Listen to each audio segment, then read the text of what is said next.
to the location, it would see her carrying garbage bags. Eliza, and not the it body would see of her the carrying child. garbage Just bags. before Dawn, dawn, the body Christine of the child. carried Just the before body of her daughter Christine in these carried bags to a body of her pine-wooded daughter area in these and bags buried it under to a brush pine-wooded and area pine needles. and buried it This under was an area brush that and searchers pine had gotten needles. very close to. This was an area that searchers had gotten very close to while looking the for body Eliza's had body been the very following days. well concealed. The body had Two, been very well concealed.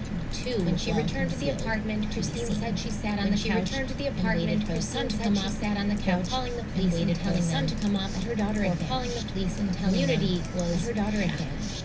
and Community disgusted. was The news came out shocked about and what disgusted. Christine Lane The news had came done. out. Dick About what Lawson Christine of Lane Elmira had remembered done. seeing Dick Christine on Lawson television. of Elmira And he said, remembered quote, seeing "I was Christine on watching television TV the other and he night, said, quote, and she was watching pleading TV for the the other kidnapper night to return and she her was daughter. pleading For the kidnapper to return her daughter. You actually really thought it was sorry for this authentic. person. How could she really get thought on it was TV and authentic. lead like How that? she- When she knew in her heart and mind the baby wasn't coming back.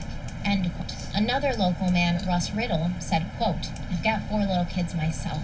For someone to go on national television, my daughter is evil to play with this," end quote. During another press conference, the DA and the Sheriff's Department revealed that they had really been abducted until the suspicion that Christine Lane had mailed Eliza's pink mitten to herself. It was announced that Christine Lane would be charged with second-degree obstruction of justice, as well as falsely reporting an incident to the police. But once Eliza's autopsy was completed, more charges might follow. The chief investigator, Emery Guest, answered questions from reporters, and when he was asked why Christine Lane had sent herself the mitten, he responded that she told him she'd done it to stop the searches for Eliza. When he was asked why Lane had changed her mind and decided to come forward with what had actually happened, he responded, quote, "There was a number of discrepancies in the things she had been telling us, and we pointed those things out to her, and eventually she decided to tell the truth," end quote. But was it really the truth? Did Christine Lane really just wake up and find her daughter tangled up in blankets and pillows, dead? Did she truly not have a hand in what had happened to Eliza? In the days that followed, local medical experts spoke out on the case, claiming they felt it was very unlikely that Eliza had died simply from getting tangled up in her bed sheets, because most healthy children will instinctively fight for air when they encounter barriers to their breathing. Dr. Howard Weinberger, who was the director of pediatric ambulatory care at the SUNY Health and Science Center in Syracuse, said, quote, "It's true that all sorts of strange things can happen, but here we're talking about a healthy 2-year-old dying during the normal course of someone up into a net. This makes a lot of sense." And the Onondaga County medical examiner, Dr. Humphrey Germaniak, he was doing the autopsy on Eliza, and they brought in an outside medical expert to help him, because Dr. Germaniak had performed an initial autopsy, and he'd come to a conclusion about what he thought happened, why he thought Eliza had died. But the sheriff's office and the DA's office, they wanted to get a second opinion before bringing charges against Christine Lane, because they really wanted this case to be airtight when they went to trial with it. The district attorney, George Dents, announced that he was not going to speak about the results of the preliminary autopsy until the following week, when the second autopsy was completed. However, the next morning, during Christine Lane's bail hearing, Christine's attorney, Wesley McDermott, asked the judge to reduce Christine's bail, which was $10,000 in cash. He said that was too high, and she was only being held on misdemeanor charges. And it was at that time that the DA claimed that the initial autopsy had confirmed that Eliza had not died from natural causes. She had been killed, and murder charges were going to be filed against Christine Lane the following week after he had presented the case to a grand jury. So basically he's saying, no, keep the bail the same, because she's only got misdemeanor charges now, but next week she's going to have felony murder charges. On February 28th, the second autopsy was completed, and the second medical expert confirmed what Dr. Germaniak had already suspected, that Eliza had been killed. At that time, the cause was not revealed, but on March 21st, when very deliberate, that Eliza had died from asphyxiation, and Christine was charged with counts of second degree, including one count which accused her of acting with intent to cause the death of a person, as well as a count alleging that she had acted recklessly and with depraved indifference to human life. While awaiting her trial, Christine Lane found out that Sandra and Chauncey, who were the grandparents, they wanted to bury their granddaughter next to Chauncey's mother in Linville Cemetery. Christine wrote them a letter asking them to reset. See, nothing against mother, but if Eliza rests next to her, I won't have the opportunity to be beside Eliza when I die. I want to rest one day. Greg wants to rest on the other side, then let it be. Regardless of what you think of me, I love Eliza, and I didn't hurt her. It's bad enough that God took her away from me, so please don't take my chance of resting beside her. I know you all hate me, and I know I hurt you all, but I'm hurting inside too. I still keep the pain of her loss inside of me, for I've got a lot of things to deal with. I love her, and I don't know if you believe me, but I didn't hurt her.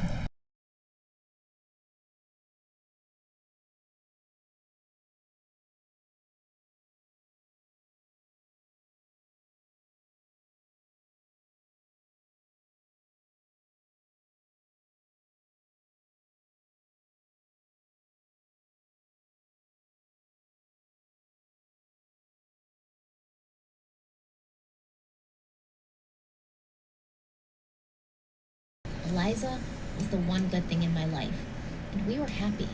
End quote. Shortly after this letter was received by Chauncey and Sandra, Eliza's funeral was held, which Christine Lane was allowed to attend under a police guard, and then Eliza was buried next to Chauncey Bush's mother as planned. Before the trial officially started, there was already a lot of back and forth going on between Christine Lane's attorney, Wesley McDermott, and the prosecution, law enforcement, and the FBI. McDermott argued that Lane's confession and statements that she'd made before she was told she was a suspect, they should be inadmissible in the trial because the police and the FBI had apparently tricked Lane into confessing, even though she'd been the focus of their investigation within 2 days of her daughter's disappearance. Okay, so here's what it looks like happened from all the articles I read. It is true that the police did not fully believe Christine Lane right off the bat, but they obviously still had to search for Eliza as if she was missing because they didn't have proof that Lane wasn't being completely truthful. So McDermott must have read in the reports that he received, while preparing to represent Lane in court, that the police were kind of suspicious in the beginning, and that by the time the search was called off, the police were heavily suspicious that his client, Christine Lane, was lying. But they didn't tell her that they suspected her, and they continued telling the public that she was not a suspect. The police didn't know for sure that their instincts were correct until 2 people contacted them with information about Christine Lane. Brenda Campbell was a woman who had known Christine for years, and she called the police and told them that she'd seen Christine putting an envelope into a mailbox in front of the Marine Midland Bank on Trip Hammer Road the same day that Christine Lane would announce she'd received a pink mitten in the mail. Brenda Campbell then called Christine Lane from the sheriff's office to confront her about what she had seen, and this call was recorded.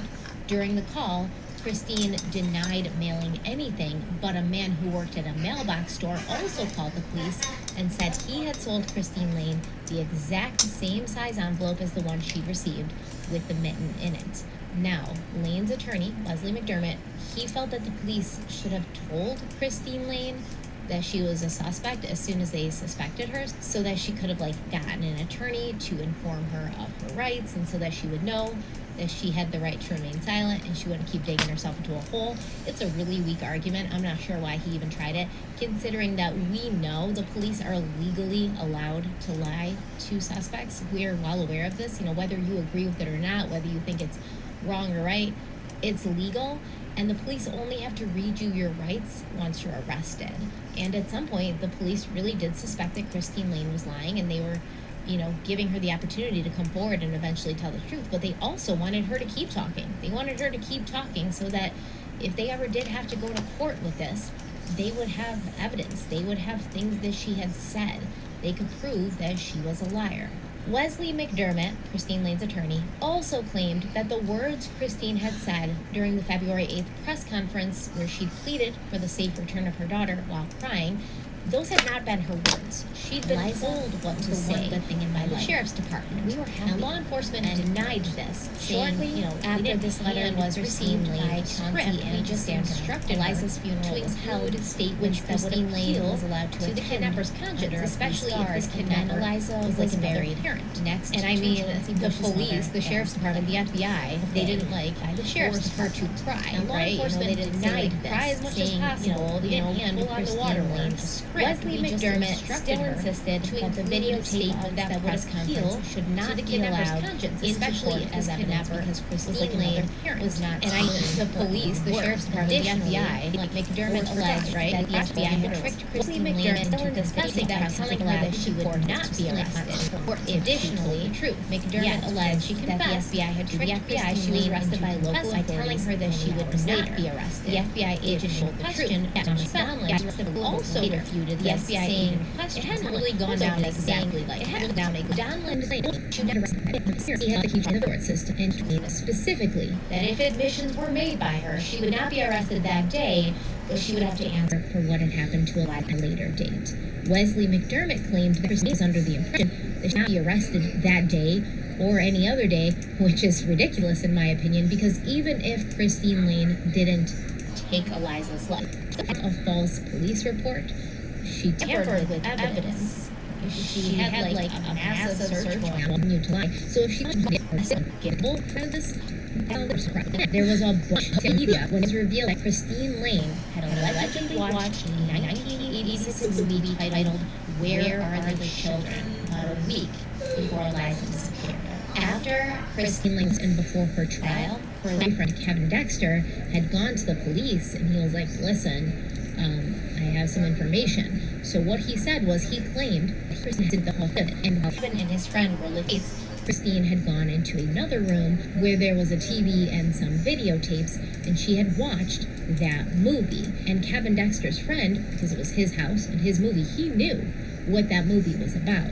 And he'd called Kevin Dexter when Christine had gotten arrested, and he was like, listen, it's kind of like odd that she watched this movie, because in this movie, a child's mitten is found at the scene of the child's kidnapping, and later, her other mitten was discovered in a driveway leading to the abductor being discovered and arrested and the case being solved.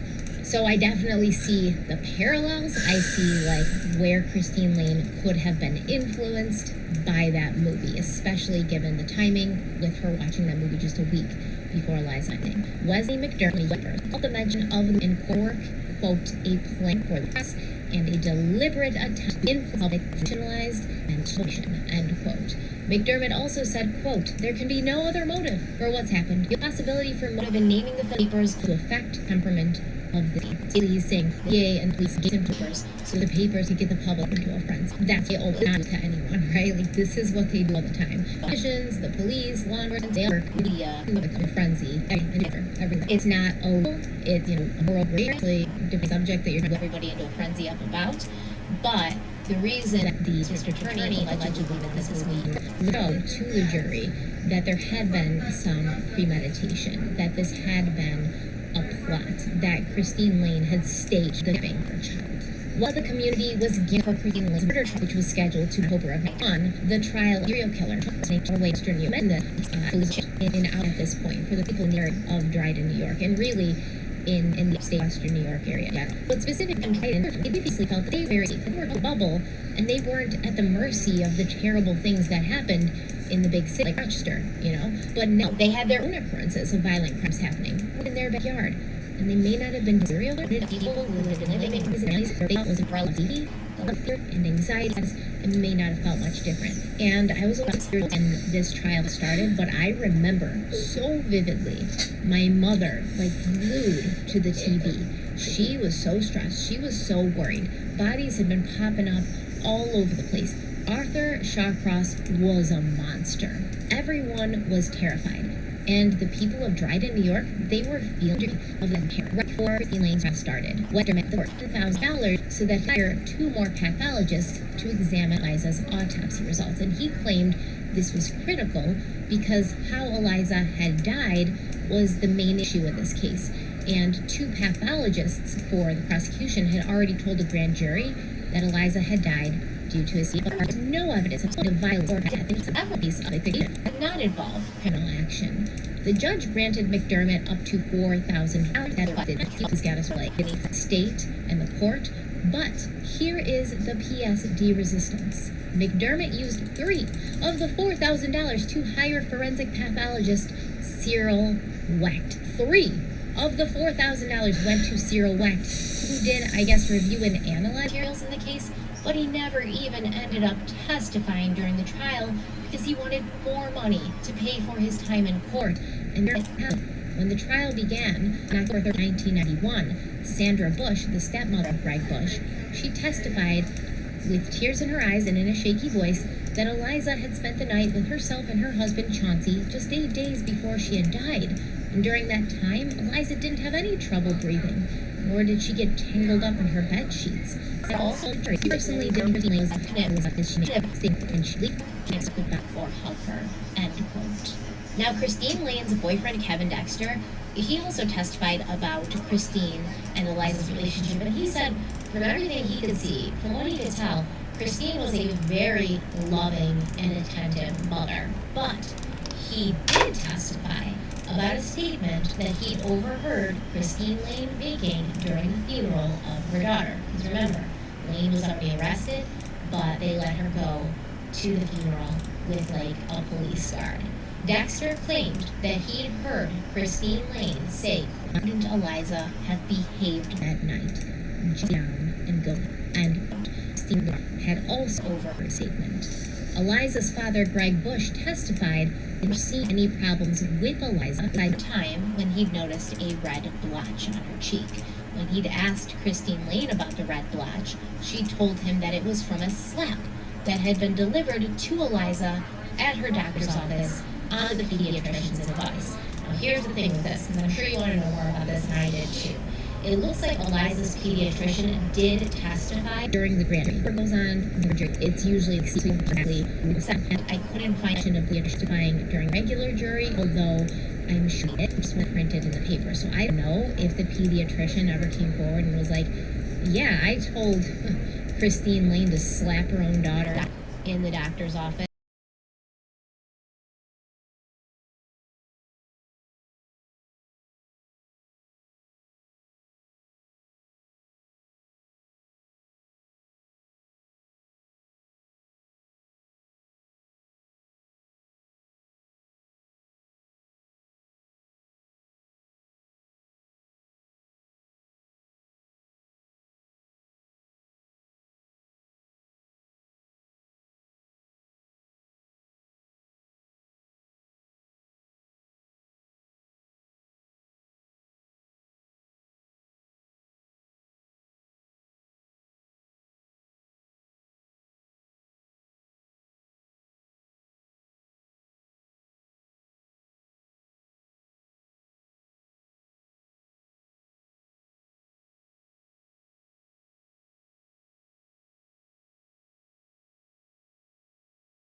Or if the pediatrician was like, absolutely not, why in the world would I tell a parent to slap their child under like medical advice? As far as I could tell, I mean, I looked it up, I googled, would a pediatrician ever tell you to slap your child? Would there be any reason medically why you would slap your child? And I came up with nothing.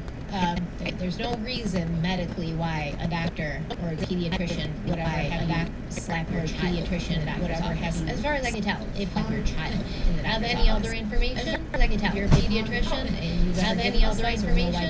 You're a pediatrician. Please let us know. We're given this advice. Christine Lane's lawyer, Leslie McDermott, he got up and he addressed the jury, telling them Christine Lane, the lawyer, Leslie McDermott, was going to be able to present any evidence to address the jury, beyond a reasonable doubt. He didn't believe Christine Lane had caused was going to be able to present any evidence. This woman was beyond a reasonable doubt. No one will come and say they ever saw this woman abuse her child or neglect her in any way. Good mother. No one McDermott added that Christine Lane had hidden the body of her child in any way. And then she had lied about it. But McDermott added that, and as a result, she made the worst decision of her life. Then she had lied about it. At this point, it's 1990, and as a result, Leslie McDermott could not have been inspired by another defense lawyer. At this point, bias would Leslie McDermott could not have been inspired by another Leslie defense lawyer because Leslie McDermott pulled a page right out of Baez. Baez was inspired by Leslie McDermott. McDermott said, quote, Leslie McDermott pulled a page right out of Baez's defending Casey Anthony. Christine Lane is not a perfect human being. And you'll tell another, and another, and another. Christine Lane is not a perfect human being. On October 18th, the prosecutor, James Church, produced 8 photographs for the jury. On October 18th, and the prosecutor, James Church, produced 8 location where Eliza's body for the jury to look at. The pictures were sort of photographs. They started with the clearing the location where Eliza's body, and then the pictures were sort of gradual. They started with the clearing away body brush. And then they show a small body, removal of body, parka, a small body, snow boots, parka, lying face. There also that when Eliza had been reported missing, her mother, Christine Lane, for something with her daughter's scent on it, which could be presented to the search dog. And Christine had told him she had nothing because she everything that belonged to Eliza February 1st, and none of it would be little height. And that's right. The fact that Eliza was in her crib, tangled up in her crib sheets. But if she spent the night and you couldn't put the crib sheets to dogs because she hadn't been sleeping in them, what?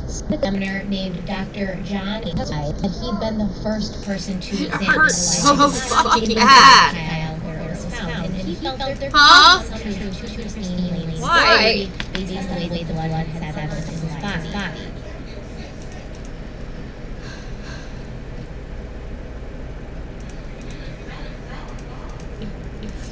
Yeah.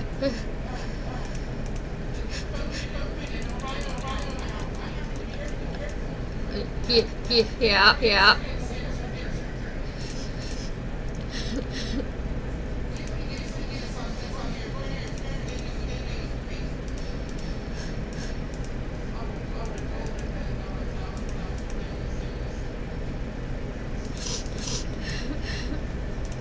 What are you gonna do with my appendix? I have to have surgery. Can't.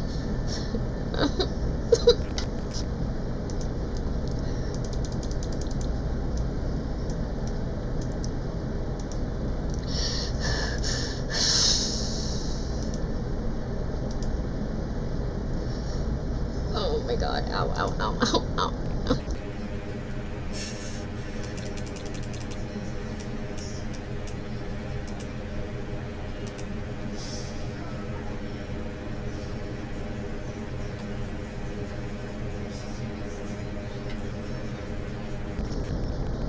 Just keep moving, it'll go away.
What did you say?